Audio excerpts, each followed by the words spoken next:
Telangana assembly ఎన్నికల వేళ గులాబీ పార్టీ ప్రచారంలో జోరు మీద ఉంది. అందరికంటే ముందుగా ఆ పార్టీ అభ్యర్థులను ప్రకటించడమే కాదు, మేనిఫెస్టో కూడా ప్రకటించేసింది. అభ్యర్థులు ఆయా జిల్లాల్లో జోరుగా ప్రచారం కూడా చేసేస్తున్నారు. ఈ నేపథ్యంలోనే ఎలక్షన్ ఇన్ఛార్జీల మీటింగ్ నిర్వహించింది బీఆర్ఎస్. హైదరాబాద్ నక్లిస్ రోడ్లోని జలవిహార్లో జరిగిన ఈ మీటింగ్లో అసెంబ్లీ నియోజకవర్గాల బీఆర్ఎస్ ఇన్ఛార్జీలు, వార్ రూమ్ ఇన్ఛార్జీలు హాజరయ్యారు.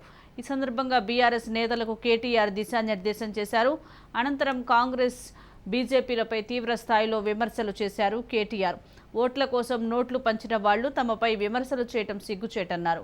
ఎన్నికల్లో పోటీ చేయకుండా పారిపోయిన బీజేపీ నేతలు కూడా తమ గురించి మాట్లాడటం విడ్డూరంగా ఉందన్నారు.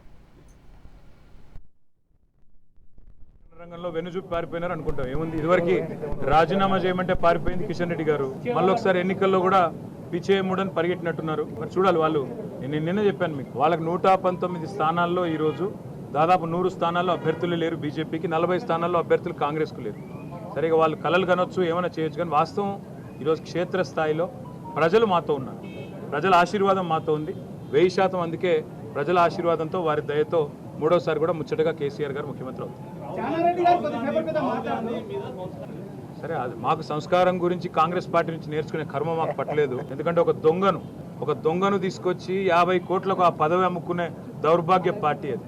ప్రదేశ్ కాంగ్రెస్ కమిటీ అధ్యక్ష పదవి అమ్ముకుంటారు, అసెంబ్లీలో సీట్లు అమ్ముకుంటారు. అలాంటి వాళ్ళ దగ్గర సంస్కారం గురించి శుద్ధులు చెప్పాల్సిన అవసరం లేదు. సంస్కారం గురించి చెప్పాలంటే జానారెడ్డి గారు పెద్దలు, వారు వాళ్ళ పార్టీ అధ్యక్షుడికి చెప్పాలి. కేసీఆర్ గారికి పిండం పెట్టమన్నప్పుడు ఏం పోయింది సంస్కారం? ఎక్కడ వచ్చింది సంస్కారం? కేసీఆర్ గారిని బహిరంగంగా ఉరిదీసి రాళ్లతో కొట్టి చంపాలన్నప్పుడు ఇదే జానారెడ్డి గారు నోరెందుకు పెగలలేదు? సంస్కారం గురించి మాకు కాంగ్రెస్ సన్నాసుల నుంచి నేర్చుకునే అవసరం లేదు.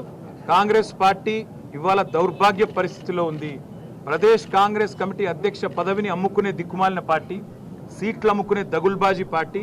ఇవాళ కాంగ్రెస్ నాయకులే కదా ఈడీకి పోయి కంప్లైంట్ ఇస్తున్నారు, మా అధ్యక్షుడు డబ్బులు వసూలు చేస్తున్నాడని. అట్లాంటప్పుడు మాకు సంస్కారం గురించి వాళ్ళ దగ్గర నేర్చుకోవాల్సిన కర్మ మాకు లేదు.